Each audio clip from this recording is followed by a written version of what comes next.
పరిశుద్ధ గ్రంథం నుండి అపోస్తులుడైన పౌలు కొరింథీయులకు రాసిన మొదటి పత్రిక 7వ అధ్యాయం చదువుకుందాం. ఇప్పుడు ప్రార్థన. నమ్మదగిన నా దేవ, నా రక్షణకర్త, నా కొండ, నా కోట, మీకు వందనాలయ్యా. నన్ను తండ్రి ఈ రోజున ప్రభువా నడిపించిన తీరుకే మహిమ చెల్లిస్తున్నాం. ఈ వాక్యం చదవవచ్చుండగా ప్రభువా నన్ను బలపరచు తండ్రి. నా ద్వారా నీవు తండ్రి అనేకులను ప్రభువా నీ వైపుకు తిప్పుకుంటావని నమ్మి, నీ జ్ఞానంతో నింపుతావని నమ్మి నీకు స్తుతులు చెల్లిస్తూ యేసయ్య పరిశుద్ధ నామం అడిగి వేడుకుంటున్నాను మా తండ్రి, ఆమేన్.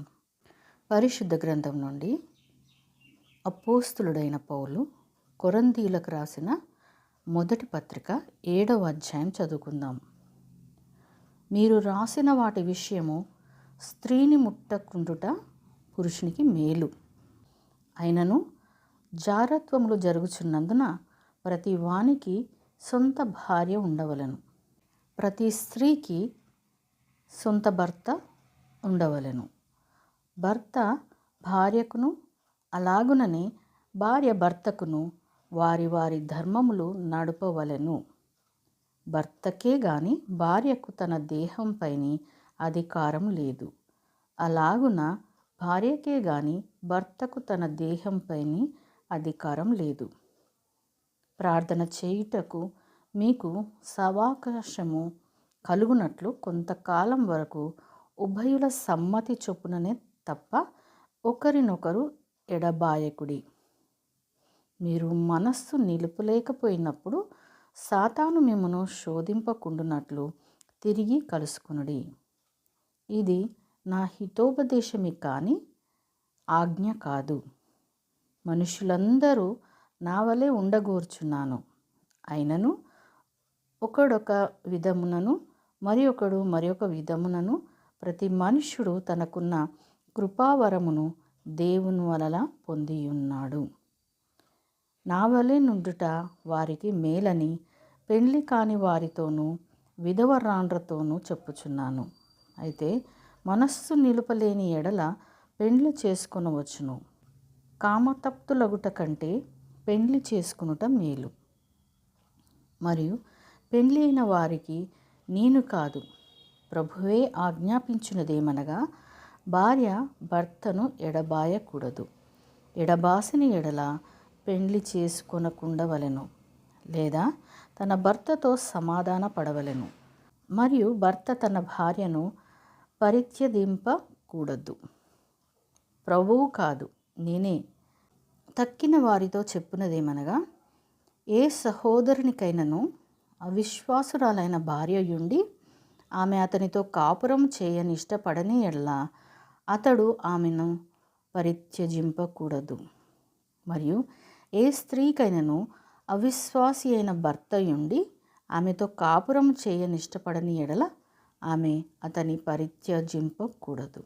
అవిశ్వాసి అయిన భర్త భార్యను బట్టి పరిశుద్ధపరచబడును.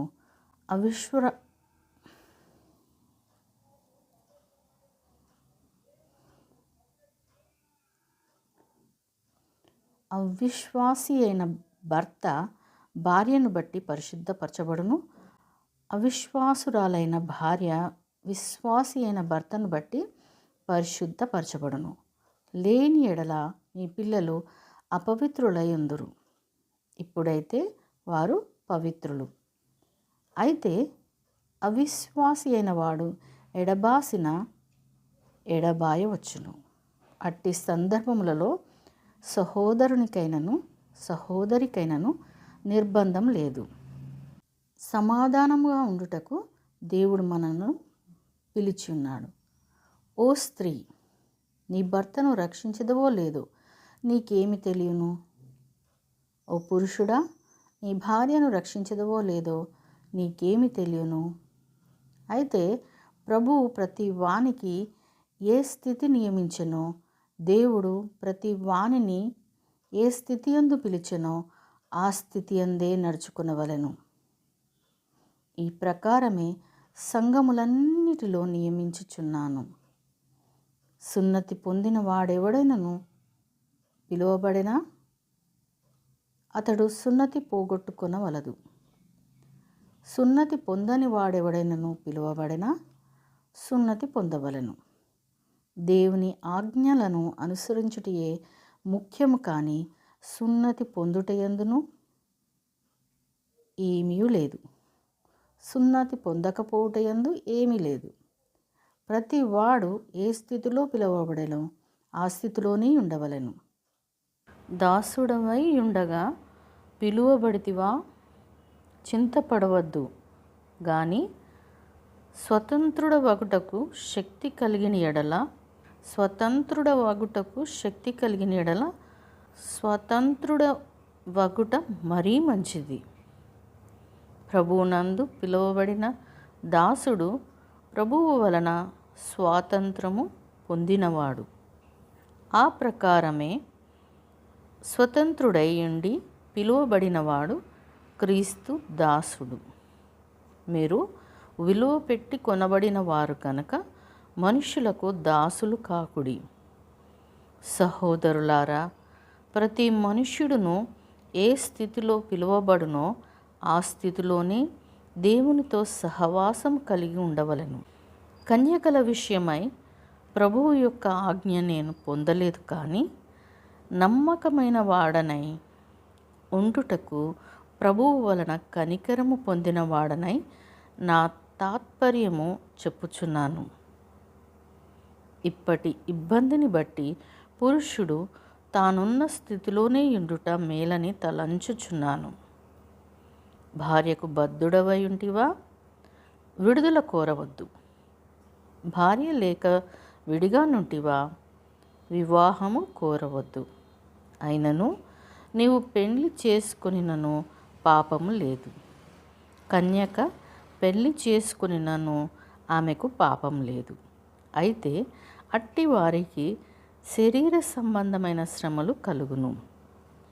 అవి మీకు కలుగకుండా ఉండవలెనని కోరుచున్నాను. సహోదరులారా, నేను చెప్పునదేమనగా, కాలము సంకుచితమై ఉన్నది గనుక ఇక మీదట భార్యలు కలిగిన వారు భార్యలు లేనట్టును, ఏడ్చువారు ఏడవనట్టును, సంతోషపడువారు సంతోషపడనట్టును, కొనువారు తాము కొనినది తమది కానట్టును, ఈ లోకము అనుభవించువారు అమితముగా అనుభవింపనట్టును ఉండవలెను. ఏలియనగా ఈ లోకపు నటన గతించుచున్నది. మీరు చింతలేని వారై ఉండవలనని కోరుచున్నాను.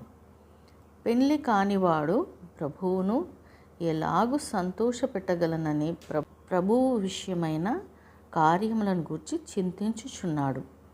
పెళ్లి అయిన వాడు భార్యను ఎలాగూ సంతోషపెట్టగలనని లోక విషయమైన వాటిని గూర్చి చింతించుచున్నాడు. అటువలనే పెళ్లి కాని స్త్రీయు కన్యకయు తాము శరీరమందును ఆత్మయందును పవిత్రురాండ్రై యుండుటకు ప్రభు విషయమైన కార్యములను గూర్చి చింతించుచుందురు గాని పెళ్లి అయినది భర్తను ఎలాగూ సంతోషపెట్టగలనని లోక విషయమైన వాటిని గురించి చింతించుచున్నది.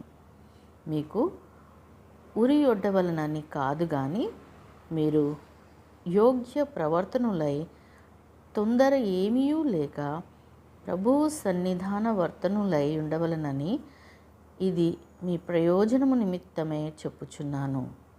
అయితే ఒకని కుమార్తెకు ఈడు మించిపోయిన ఎడలను, ఆమెకు వివాహం చేయవలసి వచ్చిన ఎడలను, ఆమెకు వివాహం చేయకపోవట యోగ్యమైనదని కాదని ఒకడు తలంచిన ఎడల అతడు తన ఇష్టము చొప్పున పెండ్లి చేయవచ్చును. అందులో పాపము లేదు. ఆమె పెండ్లి చేసుకొనవచ్చును. ఎవడైనను తన కుమార్తెకు పెండ్లి చేయనవసరం లేకయుండి అతడు స్థిరచిత్తుడును తన ఇష్ట ప్రకారము జరుప శక్తి గలవాడును అయి ఆమెకు వివాహం లేకుండా ఉంచవలనని తన మనస్సులో నిశ్చయించుకునిన ఎడల బాగుగా ప్రవర్తించుచున్నాడు. కాబట్టి తన కుమార్తెకు పెండ్లి చేయువాడు బాగుగా ప్రవర్తించుచున్నాడు. పెళ్లి చేయనివాడు మరి బాగుగా ప్రవర్తించుచున్నాడు. భార్య తన భర్త బ్రతికినంత కాలము బద్ధురాలై ఉండును. భర్త మృతి పొందిన ఎడల ఆమెకిష్టమైన వానిని పెళ్లి చేసుకున్నటకు స్వతంత్రురాలై ఉండును, కానీ ప్రభువు నందు మాత్రమే పెళ్లి చేసుకొనవలెను. అయితే ఆమె విధవరాలుగా ఉండినట్టయినా మరి ధన్యురాలని నా అభిప్రాయం. దేవుని ఆత్మ నాకును కలిగి ఉన్నదని తలంచుకొనుచున్నాను. దేవుడు తన పరిశుద్ధ వాక్యమును మనందరి వినికిడిలో ఫలింపచేయునుగాక. ఆమేన్.